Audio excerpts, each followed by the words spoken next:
Let me ask you a question, man. If somebody were to ask you, at a bar, coffee shop, whatever, who you are, what would you say the answer to that is? Good question. Who am I? Um, I would say that I'm a being of light and love, and I Hmm. absolutely am here to care about all the other versions of me out here, all the other people, all the other Oh, expressions of me. wow. Oh, that's as deep as you can go, man. You went beyond duality there, right to the source. Amazing. Yep. All right, Why so why hesitate? let's get right into it, baby. I love it. Really, I love it. So let's get into the individual instead of the collective. What about what do you do? What do I do? I help people process, heal, and move through any past traumas, any stuck emotions, anything that may be holding them back from being the best version of themselves, whatever that looks like, whatever's for their highest and greatest good in this life. And so I help people move through that. And essentially, in one word, I create initiations. I help people step into initiation in their life. Many of us have multiple types of initiations, unconscious, and what I'm working to do is help people make it more conscious, so that they can shed the old and step into the new identity easier. Interesting, man. That's a fascinating way of putting that. So, how would we go about doing that? What's our first step? Let's say that you were working with a client. Where do you typically start? I typically start with an audit of their unconscious mind, an audit of who they are, where they've been, what they've been through, and all that. And that's kind of a technical thing to kind of gather data. I truly believe emotions are also data points. Emotions are not who we are. Emotions are simply data points for us that our soul and the universe is giving us Hmm. to be able to go do things with that. But more importantly, where we start is, and I like to use a metaphor of a hot air balloon. So have you ever been in a hot air balloon before? I have not, but I'm familiar. I've seen them. Okay. Yeah, you've probably seen them get set up. So they get up in there early in the morning. The van kind of they drop off the basket and they tie down the basket and then they lay out the ropes and they lay out the whole balloon, right? And then they start using these big fans to kind of get the air underneath it built up to where it can be then propped down so the fire can get in there and get the hot air into the balloon. Well, this whole process is I just see people's kind of achievement pathway, the way that they're going about their goals. And so the balloon represents their vehicle in getting there, their ability to go where they want to go. Once the balloon is filled with a hot air and it's ready to go, where I start, and where most people I think don't do this, is they get in the balloon and they say, okay, here's the 90-day plan, here's the vision, here's where we're going, here's the dream. They're using the conscious mind to go set those goals and those objectives. And then they're pulling the fire, they're pulling the cord, whatever that thing's called, and then they're starting to lift off. But what have they forgotten? What did they not do? Well, many times they forgot to unloosen the tethers that are holding down the basket.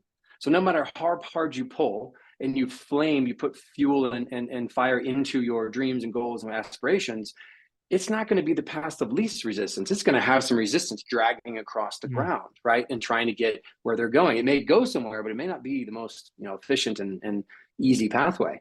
So where I start is we audit and we look at, hey, what are the strings, the tethers, the the elements that are holding me back into this old persona that I've been, the one that is literally in unconscious or conscious ways holding me back in relationships and finance and business and whatever it may be.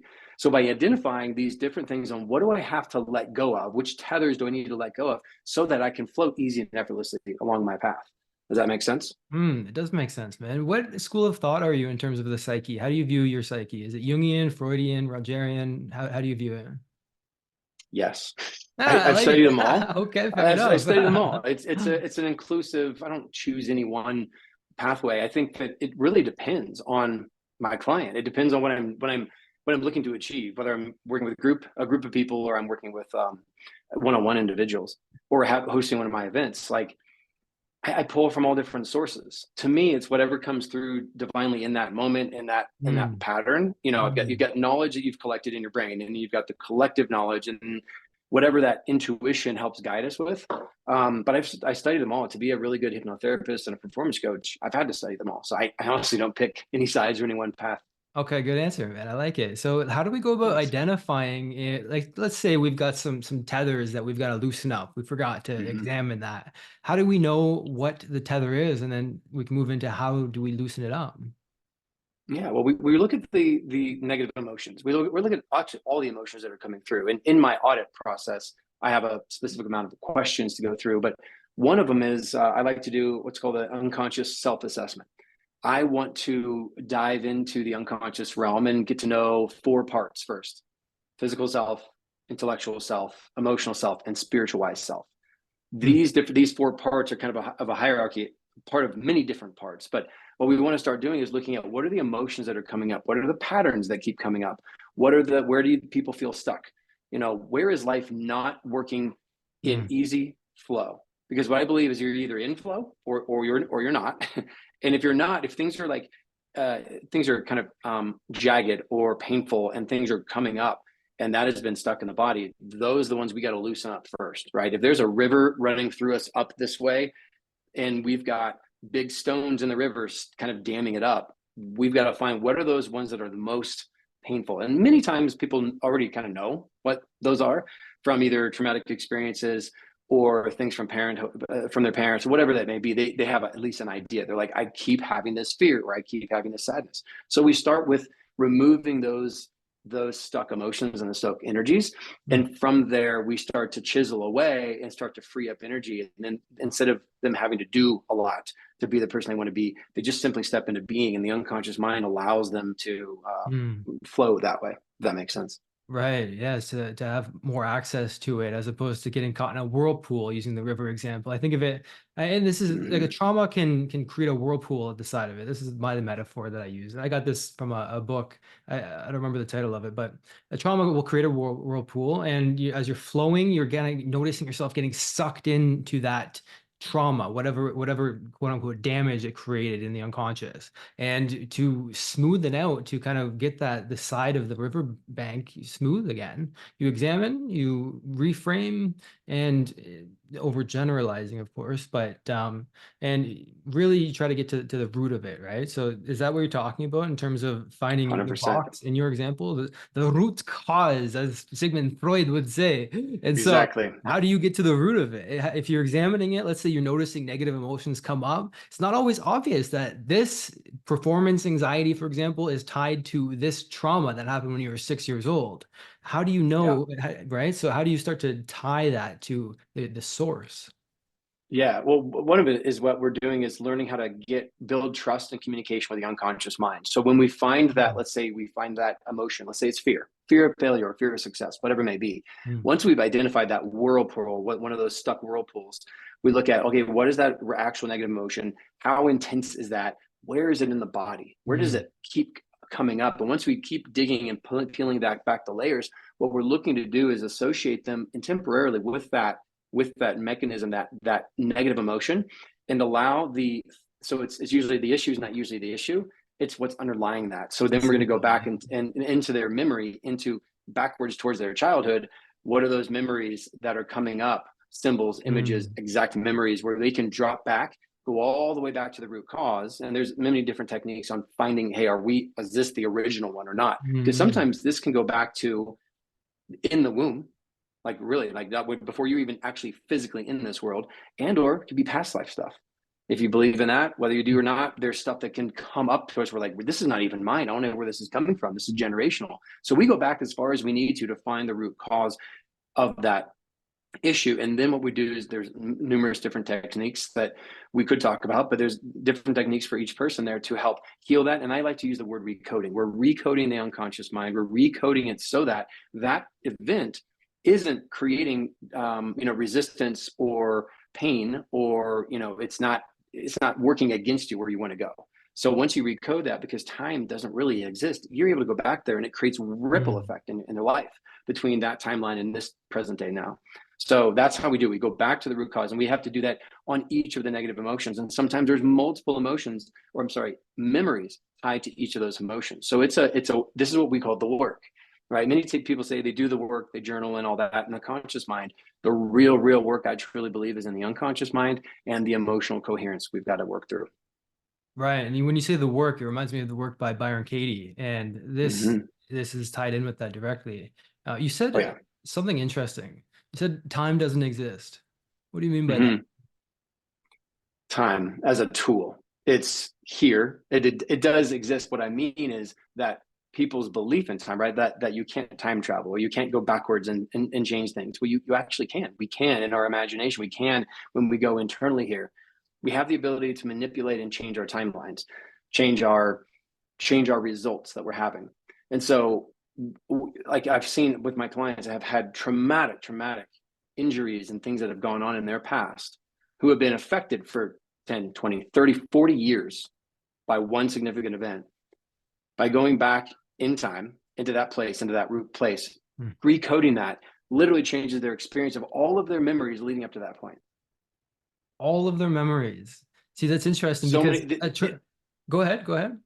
yeah. Well, I'm in that string of memories that's Yeah. tying to that whatever we're working on. Yeah. When you go, like, for example, what we do is go back to the root cause, and to be able to test, hey, how is this working, and help build their belief, we go back through the different memories that we had to trace through, and each one had a different problem with that. Let's say fear of success or fear of failure, whatever it was. Mm.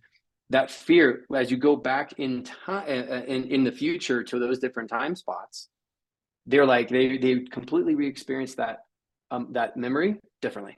Where they Mm. were charged at fifth grade with being made fun of at school, after we went back to when they're 2 years old and jumped back to the fifth grade thing, they're like, oh yeah, there's no trigger here. I don't feel that at all. Mm. Mm. It's They interesting, literally are man. recoding their experience in time, is Yeah. what I mean by that. So thanks for letting me dig into that. It's fascinating, dude. Yeah, let's dig in indeed, because you're talking about something that's close to my heart.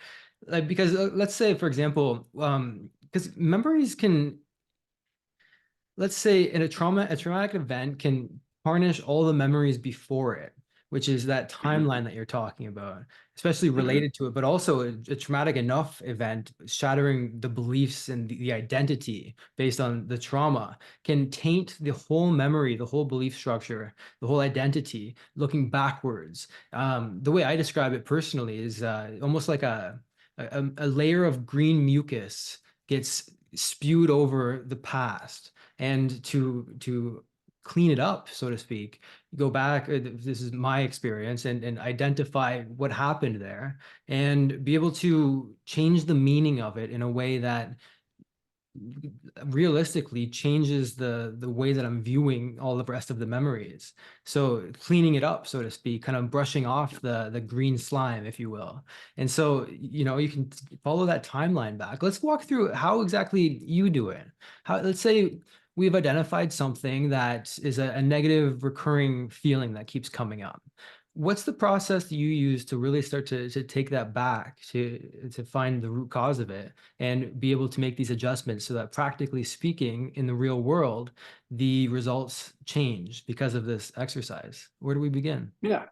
Well, it's actually a little bit what I've already said, is where we're getting to that emotion. We have to have them experience and feel that emotion in the present moment. So as we're after they're induced and they're in a theta state or alpha state, but most likely like theta state, in that relaxed place, first we got to get them in a nice state where they feel safe, where they feel comfortable, where they're beginning to really sink into that brainwave level where we can recode things, and that have a better relationship with their unconscious mind. So after we strengthen that and we get them to Hold that on, hold on. place where We're they going too are quick. We're feeling. going too Mhm. quick. How do we, let's say that you were teaching me to be you for a day, right?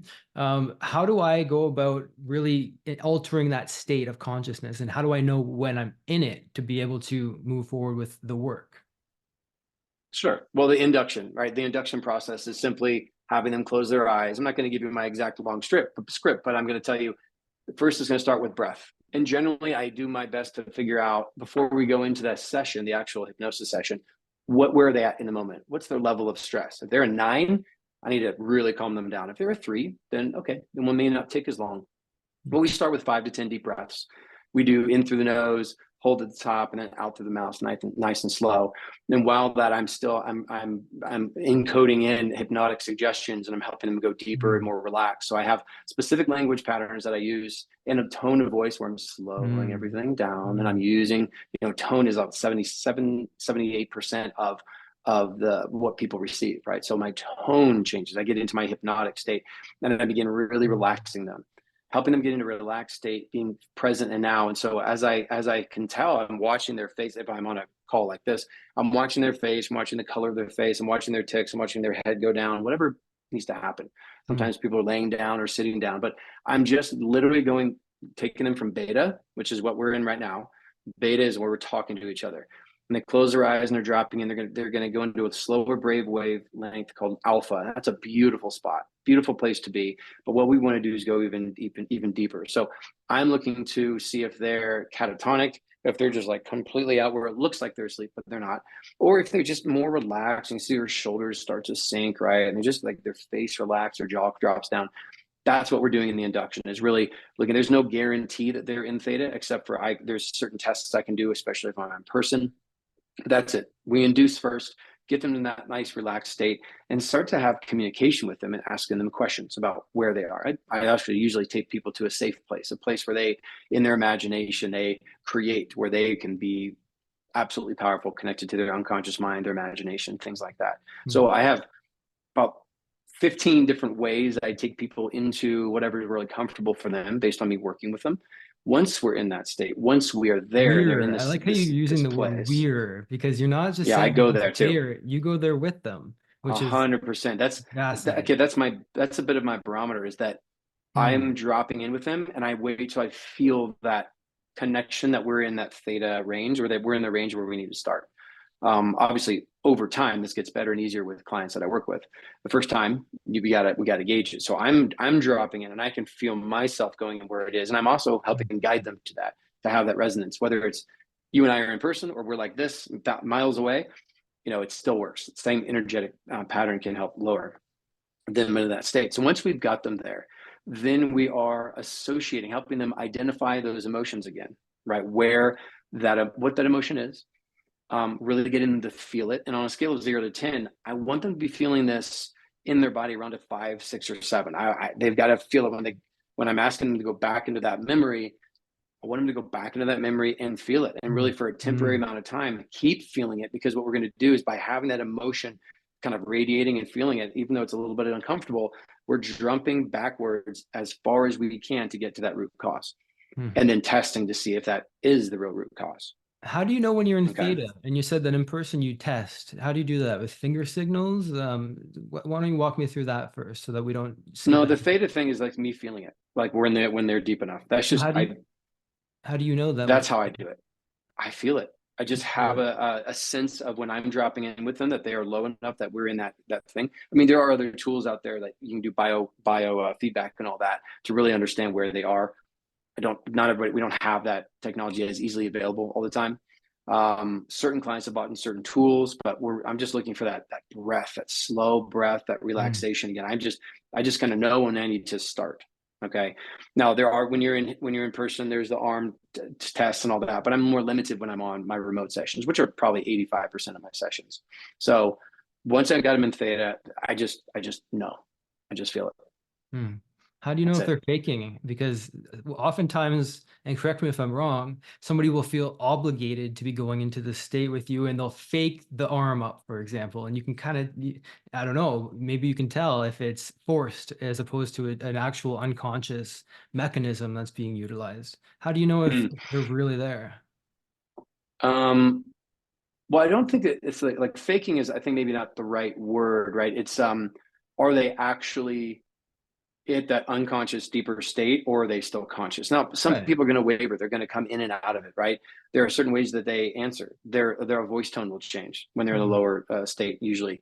their slowness to respond. Mm. They're not just so like conscious like a conversation. It's a lot. Things are all slowed down. That's one of the ways I can tell. Okay. Okay. And some people, just there's a spectrum here. People can say, "Oh, I can't be hypnotized," or whatnot, but we're all hypnotized at different times of the day. We're always constantly going through these brainwave levels from sleep to waking, and your whole day. So what I'm doing is helping them get more comfortable in that relaxed state. Mm. And I haven't had a problem with anybody faking. There may be sometimes people in the beginning were like, "Oh, I think I'm in my head," or "Oh, I was too much," right? They are still up here processing. And Mm. so it's then like just continually to get them safer. Many people, it's new to them to go into the quietness and the stillness. So if there's any Consciously. fear, if there's any, oh yeah, if there's any of that resistance that I feel, then we're going to keep working on getting them induced to a more relaxed state. Sometimes it's just simply practicing getting them into that state. You don't even do the full session. This is about, it's on an individual practice. That's what we're talking about here. I think it's more important to, every body is different. So I've got to be able to work with that. I'm easily hypnotizable, man. I just go right into trance. And so there is a spectrum, and I'm on this end of Oh it. yeah. I don't know what it Yeah. is. Is it empathy? What is the differentiation between somebody going, without too much of an overgeneralization, I guess, somebody easily going What into is it? trance? Yeah, what do you think it is? Oh, man, I think that it's, I don't have it. I don't have any one answer for you.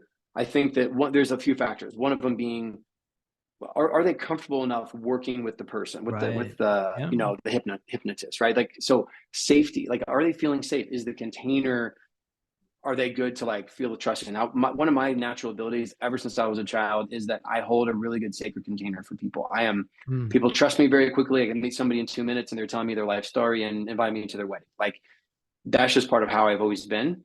And so I just think I automatically allow that for people. That's part of my aura. My energy just does that. But also then it also depends on how, do people really want the change that they're going for? Right. Yeah. Right? Are they showing up being like, I've had it, this is it. Like, some people come to me like, I've tried everything else. Now I'm going to try this hypnotherapy thing. And most of the time that's okay. But it's like, hey, what do you really want this? Like, right. Do you really want to change? Mm. Because if for example, if they have resistance, they think that they should change, or somebody else thinks they should Right. change, Yeah. they're not, they're still going to have their defenses up, and you can just feel like a cold wall, stone Mm. wall you have to get through. So I Mm. think that's it. I think you're very safe. Your energy is very pure and very calm and very centered, and you're more in tune with that. So it depends on what their experience has been since they've been on this planet with Mm. with safety and with fear and with like having to shield themselves. Because I'll tell you what, my wife, my partner, she for many years just did not want to go in. And so Mm. hypnotist, she does a lot of it now with not with me, but someone else. And so now it's easy for her to go do that. But before, no, didn't even want to meditation. No, that's a waste of time. So you went from that to can drop into it like really Wow. quickly. So it's a skill. It's a skill set to be open to it. Right, and it comes in handy when it comes to performance because, for example, with a UFC fight, I can tell more or less, and I'm not always right by all means, but I like to think that I can tell if who's going to win based on how much they're in a Mm-hmm. trance. If there's one individual Mm-hmm. who's zoned in, you can tell they're in a trance, as opposed to another one who maybe you can sense a little bit of fear from, a little bit of cognitive action going on. They're not there. And so there's a performance advantages when it comes to being able to drop in and go unconscious. You know what I mean? And so, So important. So yeah, important. I mean, yeah. literally, it's most everything is in the unconscious mind. The conscious mind is only 5 to 10% of our capacity, ability, right? But the unconscious mind is managing and doing so much, and the things we don't even know. I believe it's the way that we connect to the superconscious, to the collective. But like Mm, when you're watching fighters or anybody performing, race car driver, whatever, that flow state, it's like a palpable. You can see it, senses yeah, that person is in it. yeah. Whereas you're talking about the ones that maybe one's got the advantage over the other, and also with the way they're breathing is another way of telling how deep they are, Mm, how in flow state they are. When they're fighting, I mean, you're having to breathe a lot more, but there's also some of the fighters that have that control of their breath, and uh, they are steady, and there's mhm, a, I forget the name of the fighter, taller African American guy, really fun to watch, taller, skinnier, but just his breathing is on point, and he's always confident and cool. No mm, matter what, mhm. he's got that ability. So that's a good way. Yeah, for performance, most of what I'm doing is helping people perform better in their life in all areas of life, not just making money or not just business. Performance is about, hey, are you operating? Are you connected with self in all the ways that will help you become that version of you that this world needs? That you're here to fulfill your dharma. You're here to give your best in all those ways to be a beautiful expression of love and light. And through performance, which is where you can measure things, right? We're measuring their performance in the different areas of life. If they're not operating where they want to be, then we get to go explore that in an unconscious way. So Mm. a business and a relationship, so a relationship with male or female in your life, a relationship with your business, are two of the best mirrors that we can have as human beings, Mirrors. because they Mm, very quick, they show you your stuff. They mm, will quickly show you exactly, they're a reflection of you and the internal work that you are doing or not doing. And it'll bring things up quickly, because relationships show us and bring up triggers and bring up stuff from childhood and whatnot, and vice versa for the other one. But then for the businesses, the business will operate in a very similar way to what's going on inside of us. It's a reflection of us. No matter how big the business is, all these employees, you can blame all you want to on employees, and sometimes it is their fault and all that. But there's if we're not doing the unconscious work here, our business is going to show up in a pretty can be chaotic, can be a chaotic way. I think that's why a lot of businesses fail, is they see business and the personal self-development stuff as separate, but it's all in one. It's exactly what you need to go look at inside yourself instead of just fixing the business. Yeah, well, I agree with that wholeheartedly. So let's move on to the next step. Let's say we've dropped into theta, or we've helped somebody drop into theta. Where do we move from there?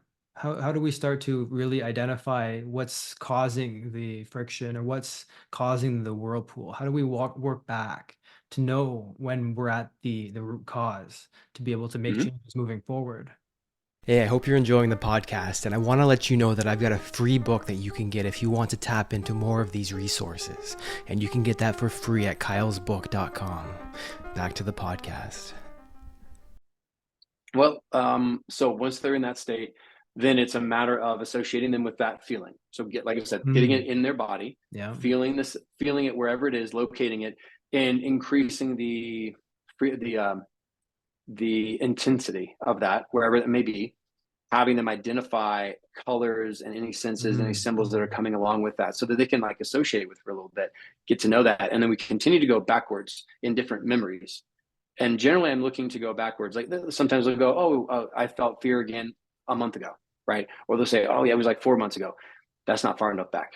We're looking to get between 0 and 10 years old. Yeah, that's around where I'm looking to get, them back there. And once I get them back to the childhood experience, whatever that memory is that's still associated with that same fear, since we're working on fear, then I have them tell me a little bit more about what's going on. What are they noticing? What's that inner child doing? And so start to get them to interact with that part of them, that version of them. And then we're going to do either inner child work or parts therapy, or various different things. This depends on the person, what we're doing. But what we're also going to be doing is testing to see, hey, if they're thinking, hey, maybe it's 5 years old, I want to make sure by going a day or two earlier than that specific memory of 5 years old to see, hey, are you feeling that same fear? And if they're like, no, I feel happy, I'm great, I'm playing outside. It's like, okay, good, we've got it. Now let's go back to that one, and we're dropping into that one and going more into detail. And a lot of it is telling the inner child that you're sorry. I'm sorry for abandoning you. I love you. I'm here to support you, and helping them interact with the different individuals or experience in that memory. So sometimes it's we're spending a lot of time in that memory and restructuring the relationships in that. Other times we're pulling the part out of that memory for a little bit, and we're going to work with that part, reshape it or delete it, and then go back into the memory and recode that memory, and then start healing all the way back. So it really depends when we're doing the private work on the person. Wow. So, and this is, from what I understand, what you're saying, primarily visual. You said to see the inner child and be able to interact with the others around them. So you're making pictures or a movie of what's going on at that moment. Everybody does that differently. Some people actually see like a movie, like I do. I'm highly visual. I can see it. Other people see through sensing it, meaning they don't see it, but they see it through sensing. They see it through, oh, my mom is there, but I can't really quite see, but I feel like she's like this. Everybody's got a different way, and there's no right or wrong. Some people just aren't going to see as well as others. And so you just work with what they have. So yeah, the seeing is an open spectrum of however they're experiencing it, and sensing those people, image memories and stuff in their unconscious mind. So usually they're going along a journey, and I'm following them. I'm just there holding up a lantern in their unconscious mind. I'm just shining light on things and helping them experience. For example, if somebody gets into, I've run into this numerous times, we're going backwards and backwards and backwards, and they're like 5 and then 3, and then there's like another one for fear. And then all of a sudden, like, well, I can't see anything now. AJ, I'm stuck. I can't see anything at all. And it's like, okay, well, I want you to imagine that there's a light switch on the wall. Can you see the light switch? So yeah, okay, I want you to turn it on. Turn on the lights.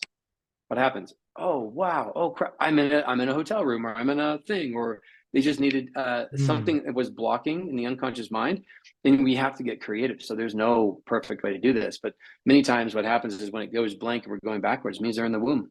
It Yeah, means that's that they're a fascinating when you little said that. baby, Yeah. fetus, whatever. Mm. And then it's like they're having a completely different experience once we turn on the light. They're able to see, feel, experience what that was like at that time. So then we know, okay, it's probably, and then we need to check, hey, is this pre-life? Or sorry, is this pre-born? Is Mm. this part of their DNA, their ancestry? That's a different line of questioning. But generally, we're getting to that place where it's like, hey, that stuff was absorbed through mom and dad while they were in the womb. So the Wow. things that were affecting them in their life weren't even theirs, And and look it at was all the stored. change that that's made over their lifetime. When you have somebody look for the switch, do you ask them what other switches are there? I'm thinking like, is there a switch that I can turn on for adrenaline, a nice velvet button that I can press? And it's like, ooh, a little charge. Where do I There find the is. rest of the switches if there's a switch for the light? To keep it simple, it's one thing at a time. And there are certain modalities where I'll take them in a control room of their mind, where there are lots of Mm, levers and buttons and mm, switches and things where we can dial down the fear and turn off the fear and all that stuff. Yeah, there are modalities to do that. To do that, those are helpful to strengthen or support what's going on. But really, what we're looking to do is we're getting to that point of the emotion. Generally, my clients are crying. mm, Generally, they're mm. getting to that deeper emotion where something was like festering and needed to be expressed. Sometimes it can be anger and they need to yell, punch something, whatever they need to express.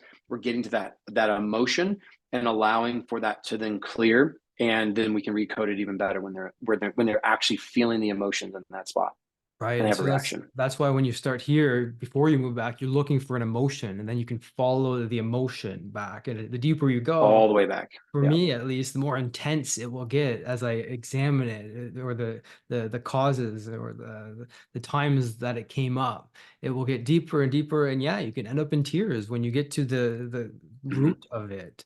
Um, what about, so let's presume that we're doing it visually. Let's say that we've walked it back and we look at it a day before this and it's fine. Then this day happens, and then moving forward, something's changed. So you've identified the day. Do I enter that as the child? Am I looking at the child? Am I looking at myself looking at the child? How do you visualize the actual experience dealing with the inner child, and then even the other identities, the other individuals that are in that memory? That depends on the client. That depends on how they're seeing it. But generally, I'm wanting them to see through their adult eyes at their young child, at their younger version, Mm, through mm, their eyes. So associated, they're associated in that body looking at their inner child. And so you can play with association and disassociation. The NLP uh, terms, you can play with that. But generally, what you're doing is they're either seeing themselves see themselves, or they're in the eyes of themselves looking at the inner child. Really, I'm not playing with too much of it as long as they are having that experience, because generally they need to see themselves go and hug that version, or they are that mm, person and they're hugging that younger version of them. That's when many times it'll open up the floodgates, because that version of them has just been yearning to be acknowledged and loved and seen. mm. And that's where Hoponopono,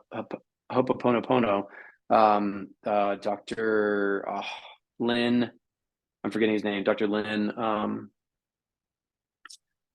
we can look it up later, but he's one that has worked with so many different, like, inner child work with prison mates and people, not just prison mates, but Mm. people who were deemed, psychotic, or had breakthroughs, or like were just crazy.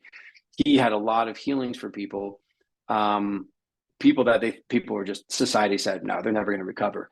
Once he started doing the inner child work and just showing love and compassion and connection with these inner children, it's Mm. amazing how these people shifted and turned into good quality, contributing people to society, Wow. because they had that ability to go and hug and love on that inner child and just recoup that relationship. Because there's many inner children, many times, that we have left abandoned. We are not Yeah. taught how to use our brains. We're not taught how to use our unconscious mind in school or anywhere. It's a shame, because a lot of this work, we can teach children to do this, to work with their emotions, to feel the emotions, to let them process, and to stay Mm. recoding with those versions of ourselves. They won't be left behind. But as adults, Wow. that's our job. That's our work, to go back and reconnect with them, love them, and see what they need. Like, really understand them. Mm. What you're talking about is powerful, fascinating, enlightening. It really is. What do you do with the inner child once you've found the origin? So let's say you're there as an adult with the child. What do? You said to hug and Mhm. to say that you're sorry for abandoning him or her. Mhm. Yeah. What about So walk me these are the through that things that need to be. experience? Yeah, it's first. It's if it calls for it, if the memory calls for it, and you're going to ask the inner child permission, can that adult version of you? Can I touch you? Can I give Mm, you a hug? Can I? You want to be very careful with the inner child, and you want to just bring love and compassion and curiosity. So it's a matter of asking questions. It's a matter of understanding what does this inner child need? What does it want? Why is it upset? Why is there fear there? And the inner child will generally, I mean, 99% of the time, it's answering my client who's there. And we're just asking questions. Many times there are no scripts for this. It's well, there are scripts for it, but it's also like there's frameworks for it. But each inner child may be different depending on what you're working through. So first it's getting to know it, building rapport. Rapport is simply understanding it, letting know, hey, this is me. I'm here to help. I'm here to be supportive. I love you. It's safe. And checking in, hey, does it resonate with the inner child? Okay, they're feeling good. And generally, it's a lot of question back and forth with my client saying, hey, how is the little inner child showing up? How do you see that inner child? Like, oh, well, they're hunched over in the corner crying and they're upset and they're dirty and all that. But mm, then after 3 or 4 questions, it's amazing. Like, check in, how's the inner child now? Oh, well, they're standing up and they're smiling. yeah. In just that change with the way that they're seeing that child come through, usually just acknowledgement is 50% of the battle. It's like Wow. opens them up to then Mm, they're actually interacting more and they're saying, here's what I need. You left me. I feel abandoned. And what's happening is when we're our adult self, and let's say we're having a relationship issue, which many times men and women are, our younger self is showing up in the relationship. We're getting triggered because of that thing back here. yeah. We're not our adult self in these issues. When we go back and heal that inner child, we tell the inner child, hey, it's okay. I've got this. You don't have to hold this weight anymore. You don't have to do this Mm, thing. mm, You don't have to save me. You don't have to be the savior, be the protector. I got this. I'm the adult self. I'm going to take this load off of you, and you can just be a kid.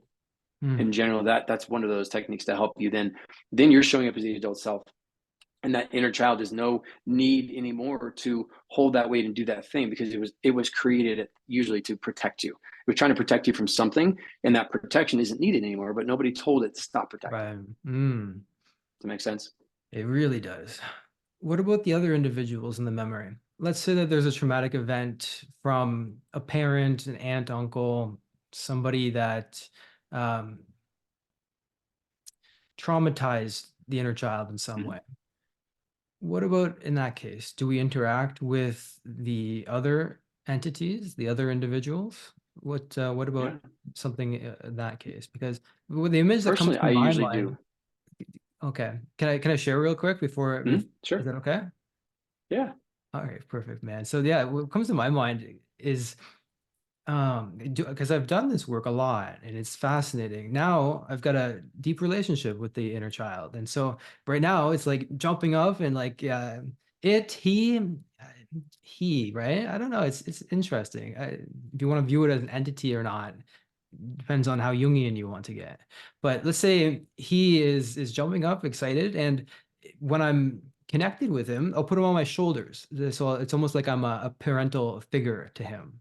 And that shift from being the child or leaving the child helpless to being the parental figure, being there for the child, having his back no matter what, allowed me to build that relationship. And then there was a portion of this work where there was you quote unquote a negative version of the child, an angry, lots of dark energy. Then the A opposite, shadow. yeah, you could say that. And then lots of light energy on the other one. And eventually what happened is the three of us held hands and formed this circle. It was almost like Mm-hmm. the Ouroboros, or the snake eating its own tail. There's some Mm-hmm. real symbolic depth that's happening there. And that experience was beautiful. So let's go back to examining the situation where the child is. Let's say there's other individuals there. What do you recommend that we do in that case?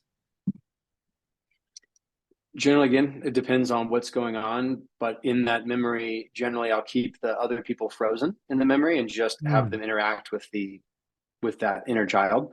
Once that is complete, it's then hold the inner child's hand, stand behind the inner child, put your hands on the shoulder, and then let's bring in, if there's, let's say there's two people, maybe it's mom and dad. Okay, who would you like to start with? Would you mm, like to, is there anything that needs to be said or done here with this, you know, in this memory with your mom or your dad? And then, so generally they're going to say yes or no. And if they're scared to, usually they feel more confident when the adult self is there with the other one. And then the things that need to be said are said, and they interact with both of them. And maybe they both are unpaused and there needs to be a family talk. There needs to be a way to understand that mom and dad are doing the best they can with the resources they had, and that they're doing what they were taught, right?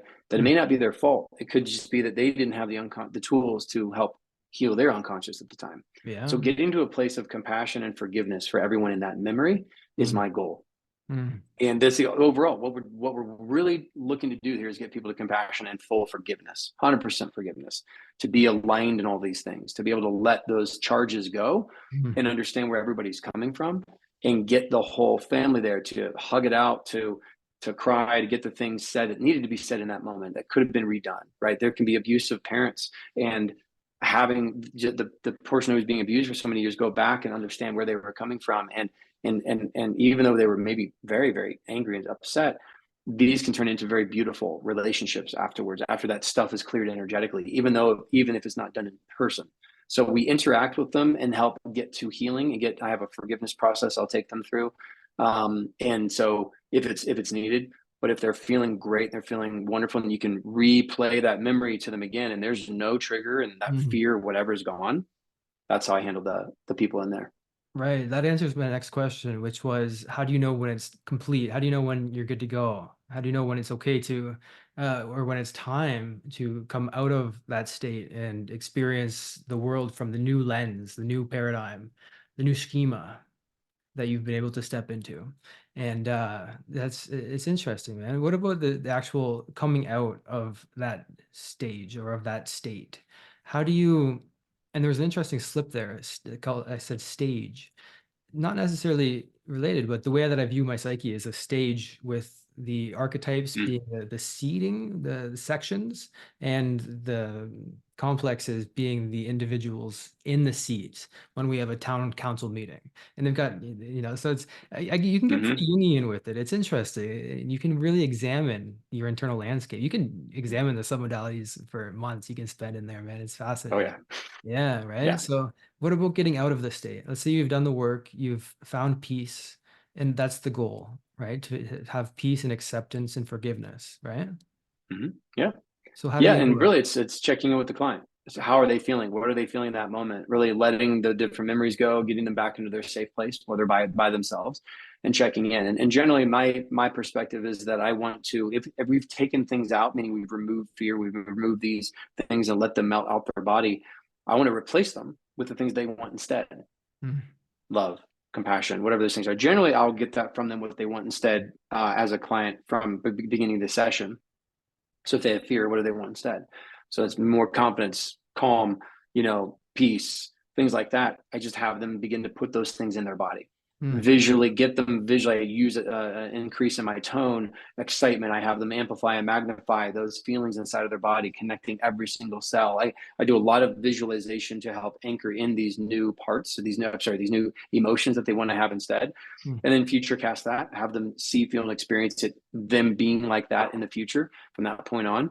Make sure any other parts or anything else that was used, that any children, that they're brought in there, put them into their heart. So anytime they tap on their heart, they're connecting with their inner child, but they're always there. So it's about re-summarizing the session.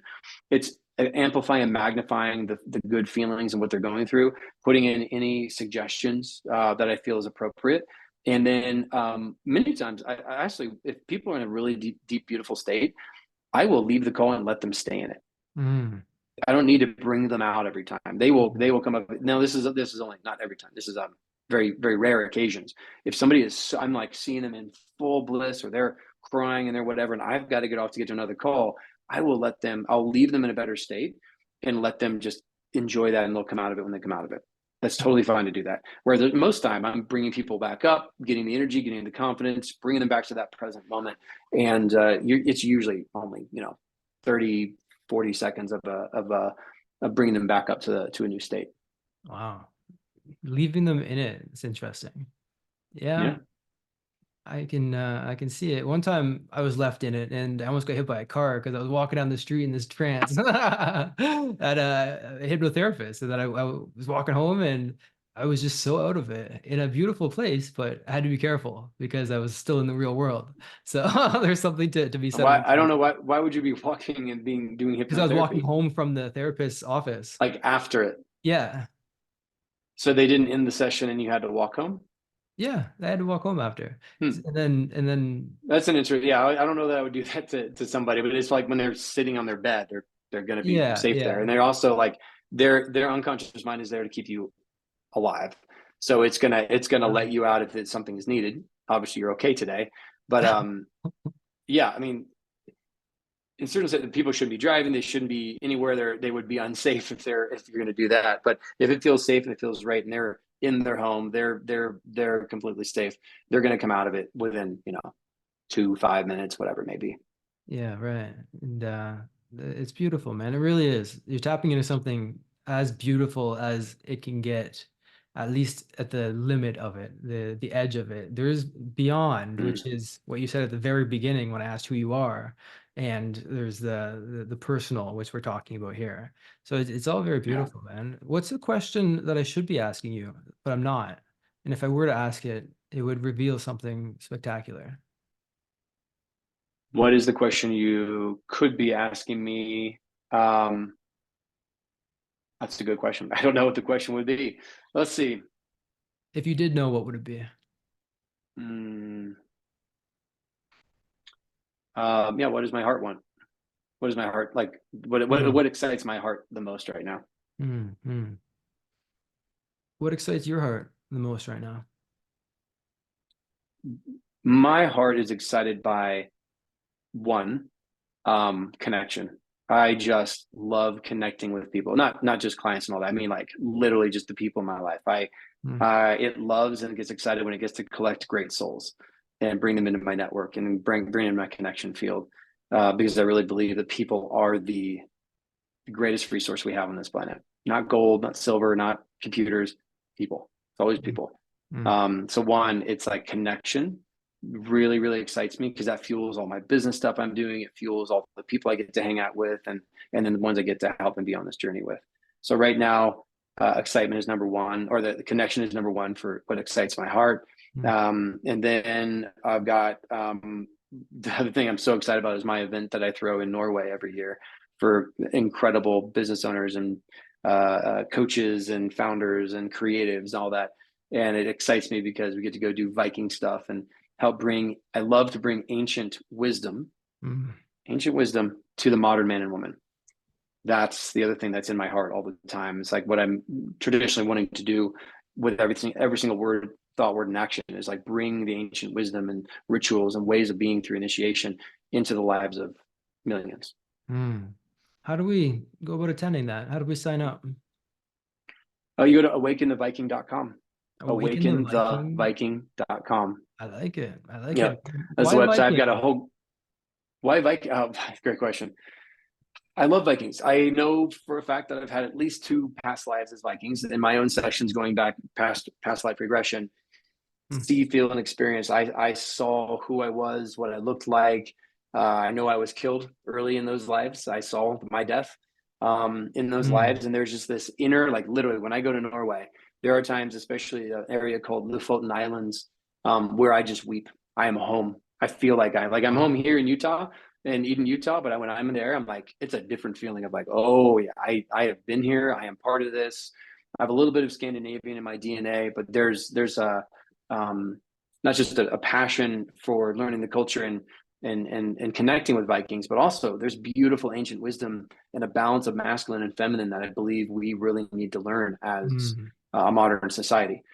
And so that's just the first culture that I've really gone back and created an event around. This is not a mastermind or I think we're just going to be in a hotel and do some occasional excursions. This is a full on epic experience. It's an adventure into letting go of who you are now that doesn't serve you anymore, and stepping into that new version through initiation, but having a ton of fun and being in a place where the energy around you is palpable. Mm. So Vikings is just a vehicle in which I'm using as a theme to get people's attention, to do something unique, but then teach that and help coach and move people through to the better version of themselves. You said that you remember being killed. Walk me Mm-hmm. through that experience, and then walk me through what you experienced once killed. Mm-hmm. It was me through my adult eyes seeing a movie of me.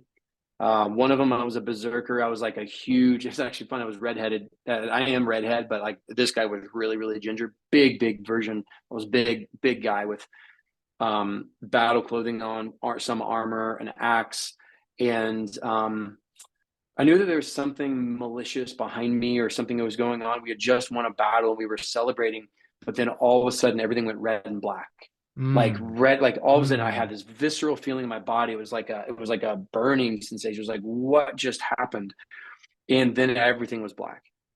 And it Mm. was a notice like, oh wow, I just got like set on fire or dumped, like something burned me. Someone, I was killed by fire or not lava, but like fire or like something very hot. Something got poured on me or something.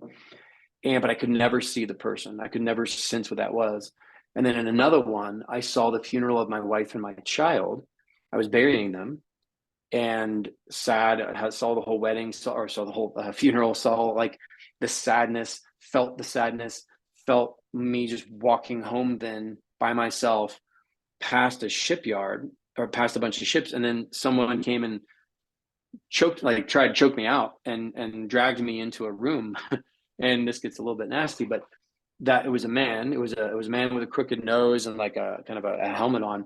And these were people trying to take my wealth, take my. I was a lord. I was an earl, and they were trying to take my money. They killed my daughter and wife, and then they gutted me.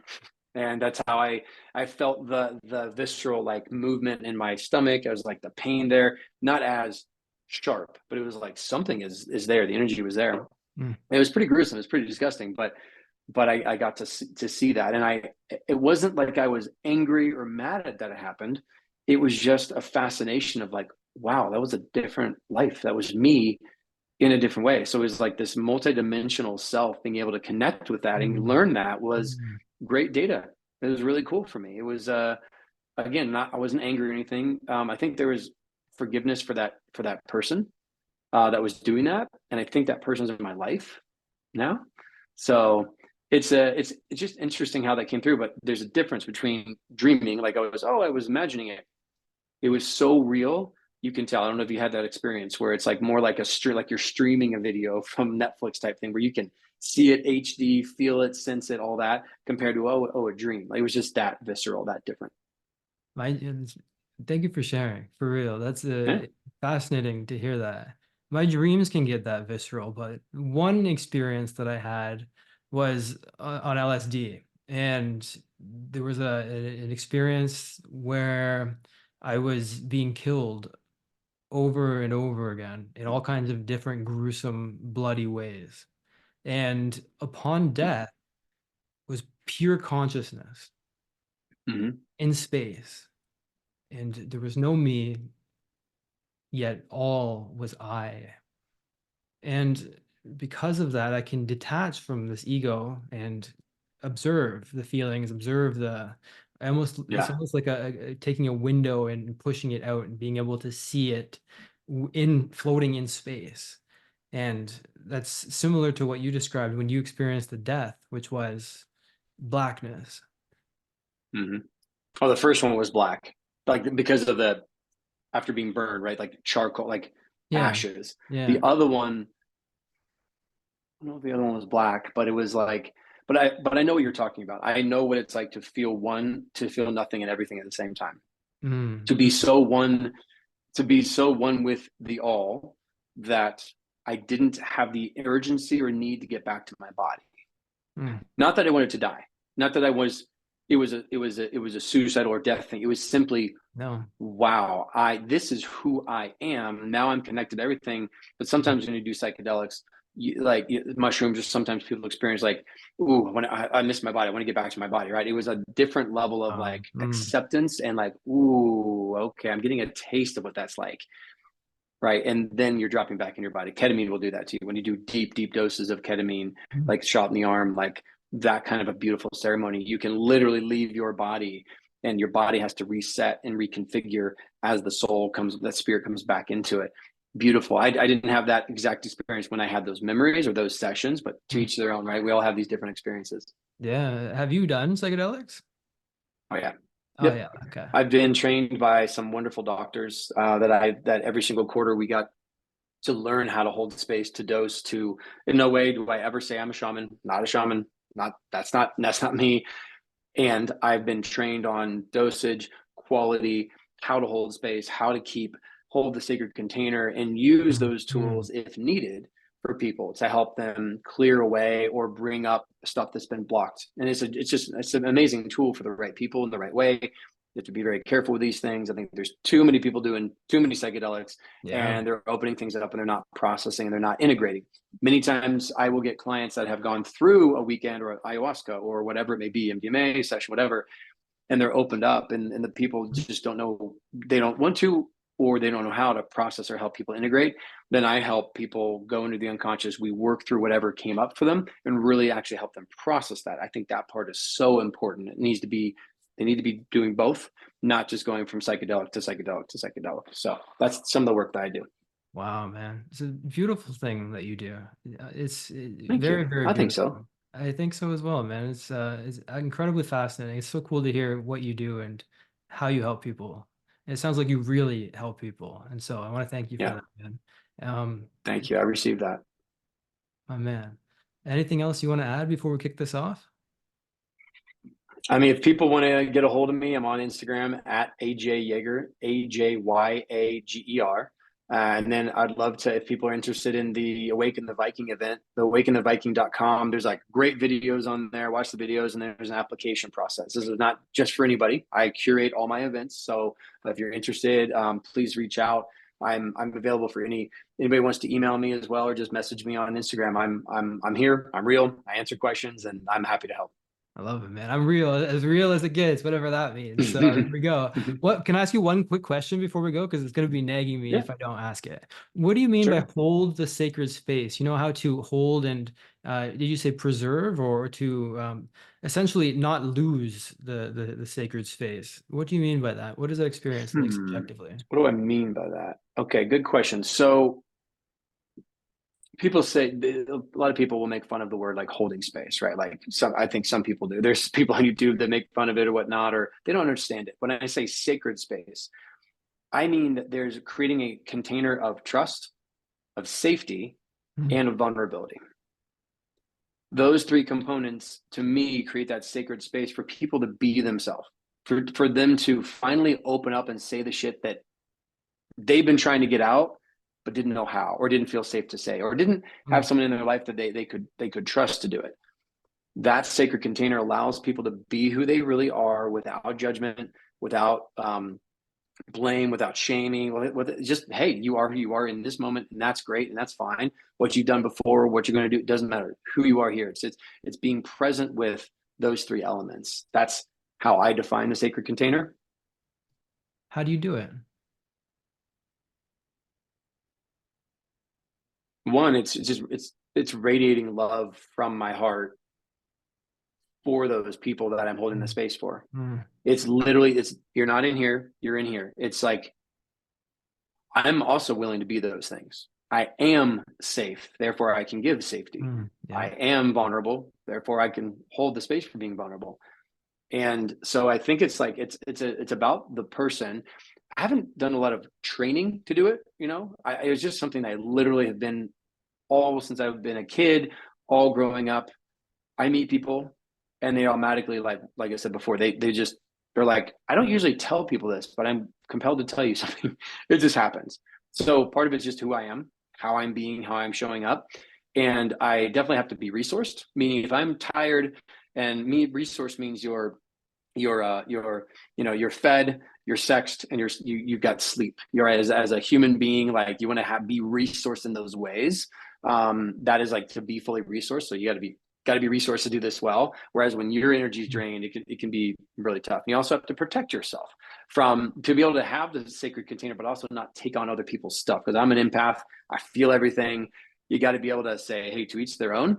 And this stuff is not for me. That stuff is yours, and I'm going to help you process it. And we're going to go through this together. But I think that's been a lot of learnings. I've got certain prayers that I'll say. I have certain visuals that I'll create, like a golden bubble around me before I do sessions. Like I'll do a clearing. I'll have Florida water over there. I got some candles. I'll smudge. I'll cleanse myself as I need to in between things. But to hold it, it's really just coming from the heart and just like sharing that expansive bubble. And it could be like this, or it can be in person.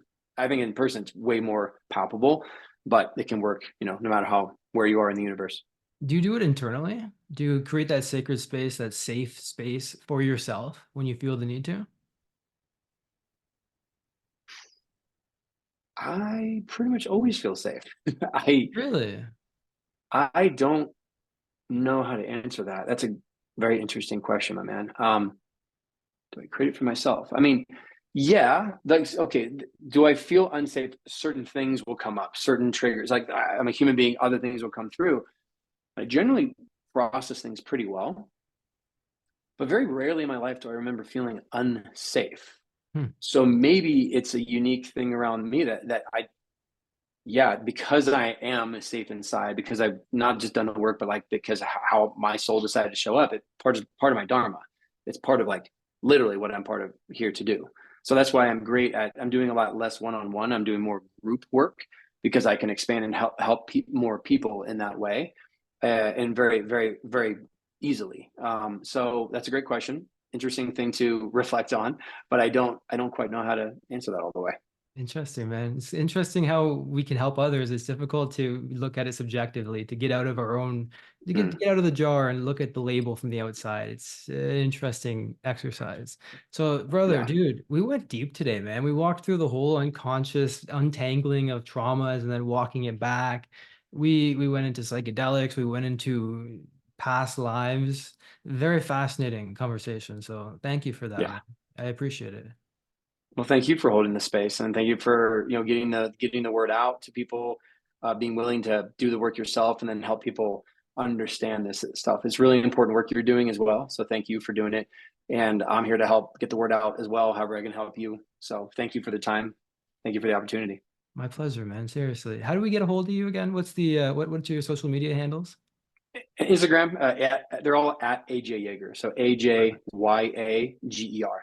And Perfect. then ajyager.com. So same spelling, ajyager.com, AJ Yager on the social medias. Instagram and LinkedIn are my two, biggest ones.